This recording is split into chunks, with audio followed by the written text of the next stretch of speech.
दोस्तों नमस्कार, मैं हूँ राजेश मिश्रा और आप इस समय देख रहे हैं मातृभूमि टीवी। साथियों, आज एक बहुत ही इम्पोर्टेंट मुद्दे पर आपसे बात करने के लिए मैं आप सभी लोगों के सामने हाजिर हुआ हूँ। साथियों, मैं आपको बताना चाहता हूँ कि आम आदमी पार्टी और अरविंद केजरीवाल की तरफ से किस तरीके से एक बार भारत देश को अस्थिर करने की कोशिश की गई है, किस तरह की साजिश रची गई है, उसका कुछ खुलासा आप लोगों के सामने मैं करना चाहता हूँ। आज से कुछ साल पहले मुझे तकरीबन 27 से 29 दिसंबर की बात है, सन 2011 में मुंबई के अंदर बांद्रा कुर्ला कॉम्प्लेक्स के अंदर एक बहुत बड़ा हंगर स्ट्राइक रखा गया था, जिसको श्रीमान अन्ना हजारे साहब ने किया था। और उसमें मुझे अच्छी तरीके से याद है कि उस हंगर स्ट्राइक के अंदर अरविंद केजरीवाल, मनीष सिसोदिया, किरण बेदी, ऐसे बहुत सारे लोग उस पर मेन मुख्य भूमिका में थे। और उस हंगर स्ट्राइक का मैं खुद भी पार्ट था, क्योंकि मैं देश के अंदर जो जन लोकपाल बिल आने वाला था, जिससे देश के अंदर जो सरकारी महकमे हैं उनकी जिम्मेदारी तय होनी थी, अकाउंटेबिलिटी फिक्स होनी थी, उसको लेकर के मैं भी बहुत ज़्यादा इमोशनल था कि देश में जन लोकपाल बिल आना ही चाहिए।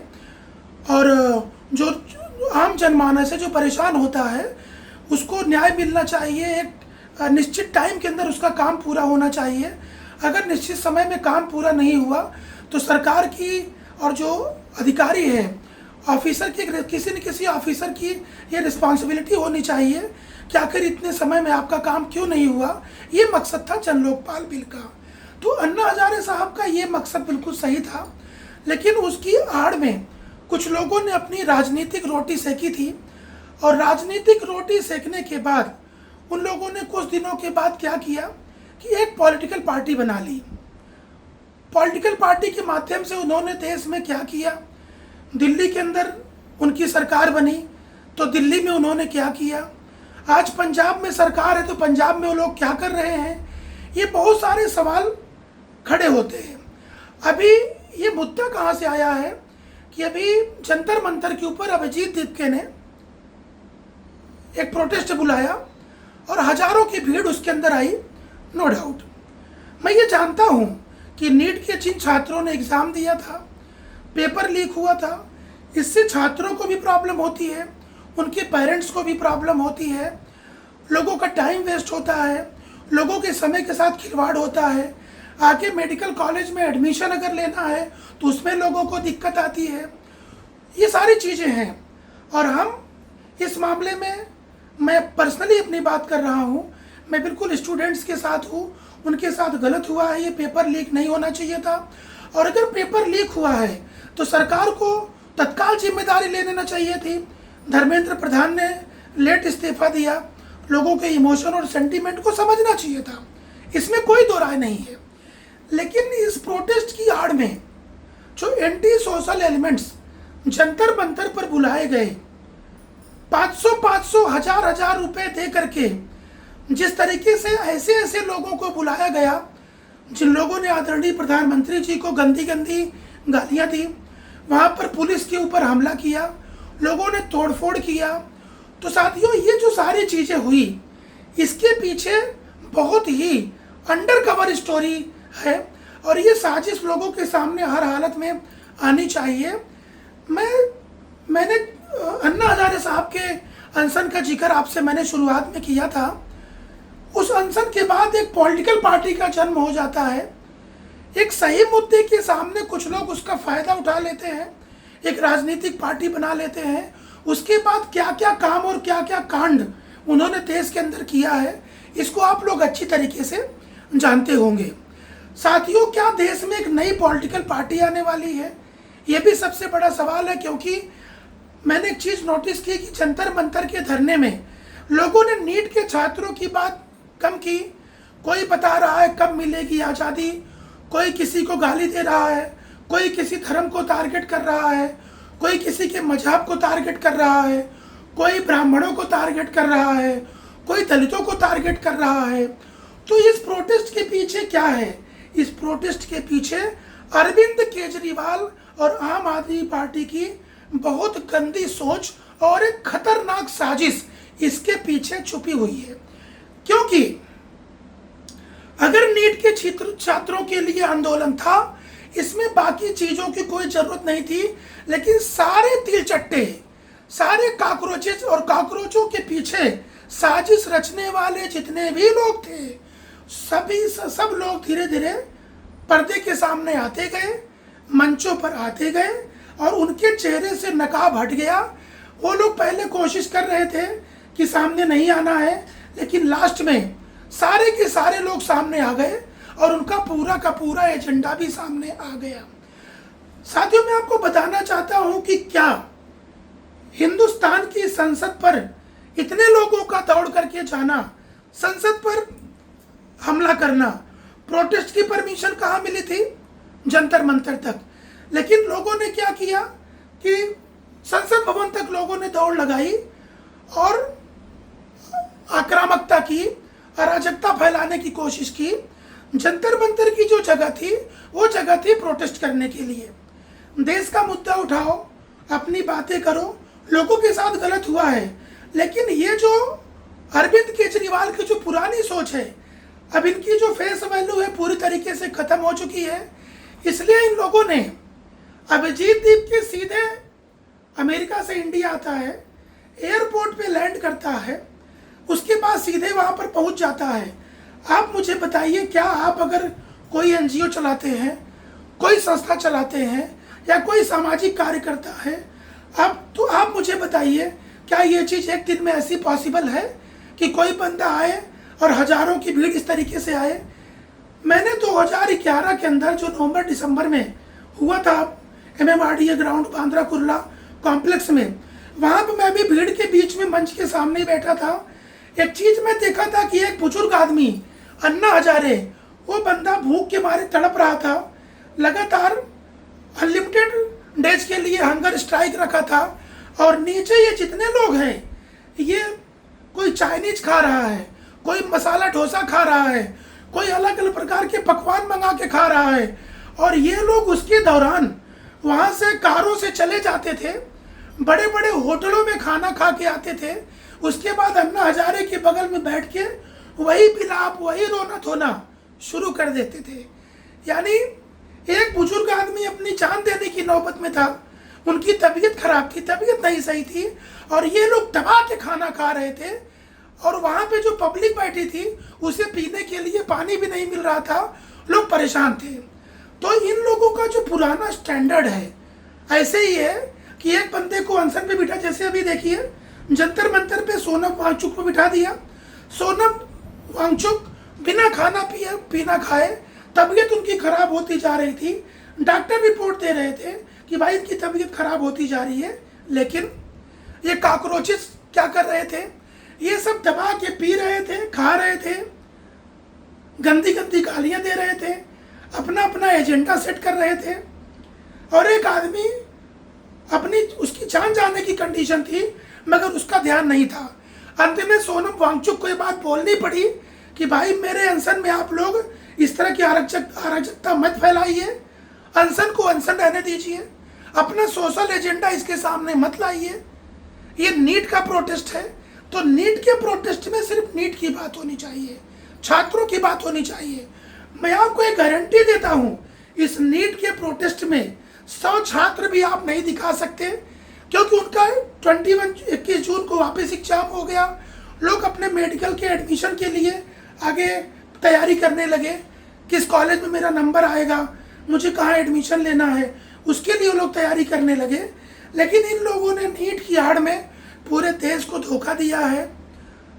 इसमें पता कर इन्होंने कोशिश की कि नेपाल और बांग्लादेश की तर्ज पर इंडिया को भी, भारत देश को भी अस्थिर किया जाए और एक ऐसी आग में ढकेल दिया जाए जिससे पूरा देश झुलस जाए, जल जाए।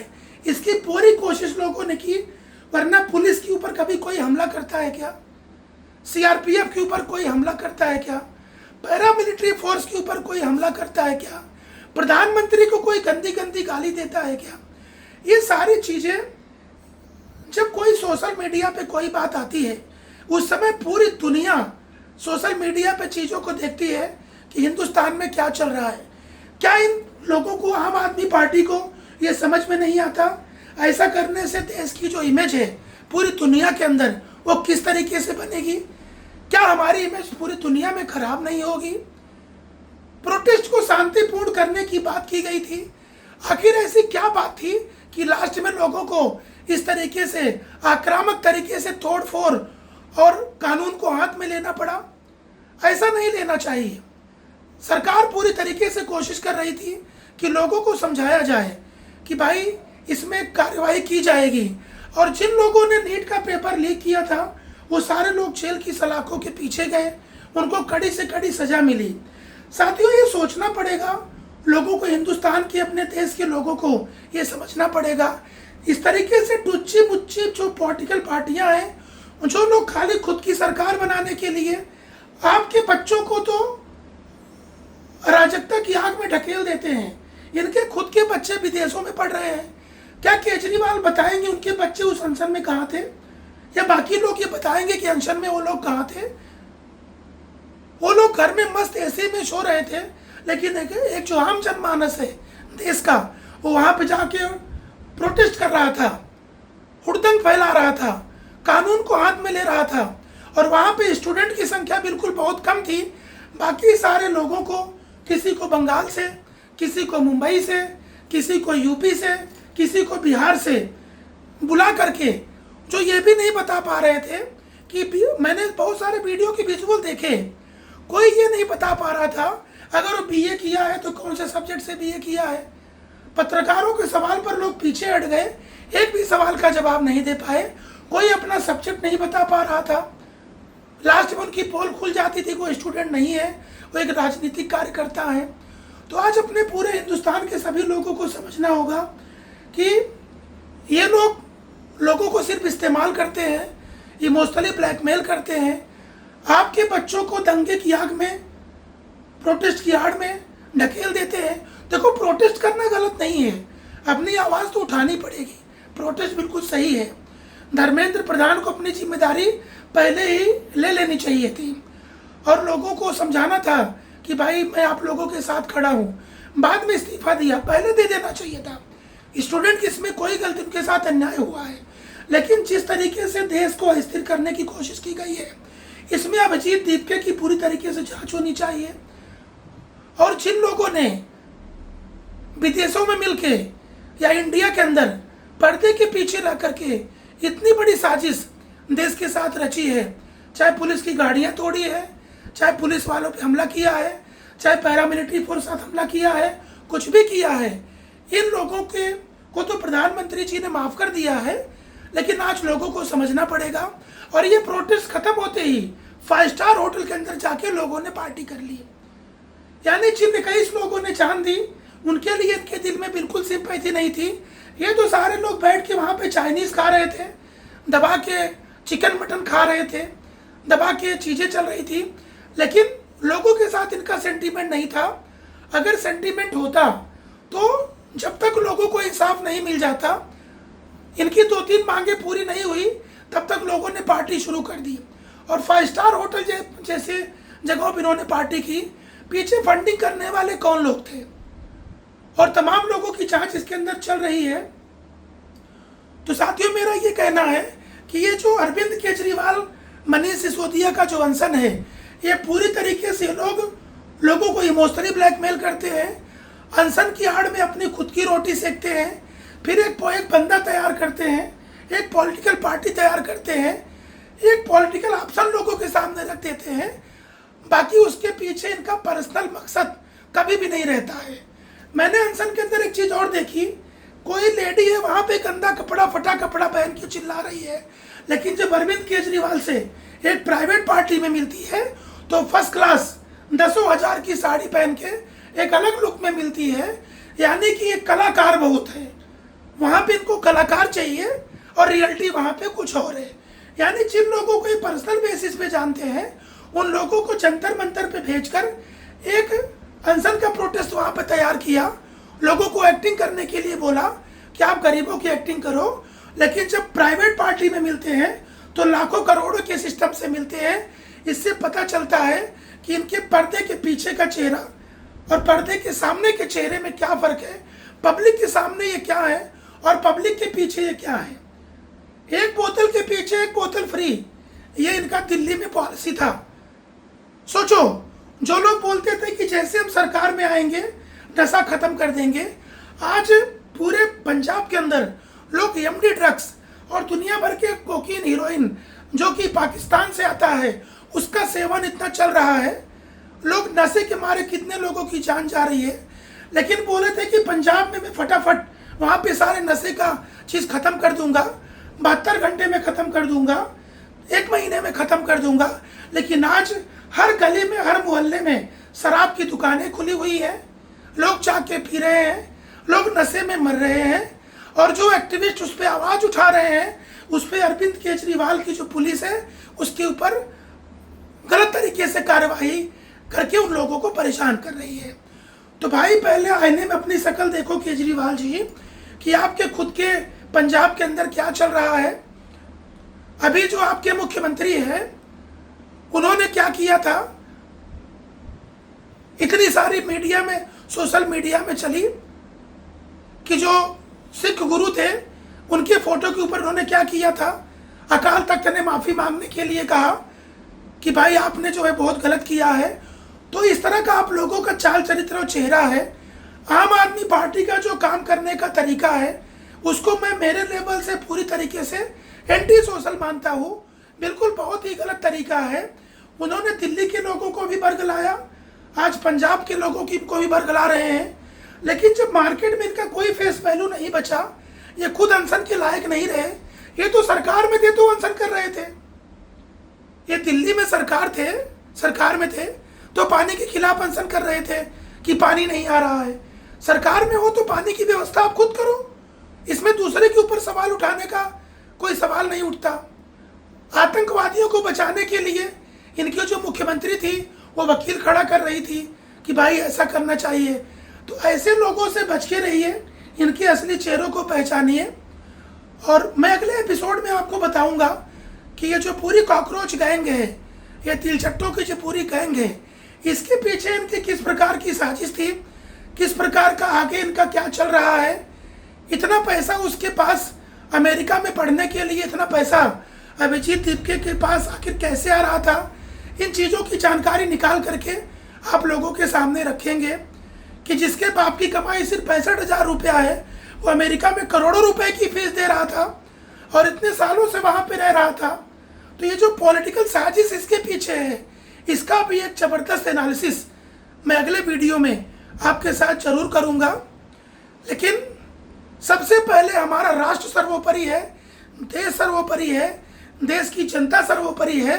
अगर कोई भी हिंदुस्तान को बांग्लादेश और नेपाल बनाने की कोशिश करेगा तो देश की जो जागरूक नागरिक हैं, जो जिम्मेदार नागरिक हैं, वो किसी भी कीमत पर इसे बर्दाश्त नहीं करेंगे और माफ़ नहीं करेंगे। तो साथियों, मिलता हूँ मैं आपसे अगले वीडियो में। तब तक के लिए जय हिंद।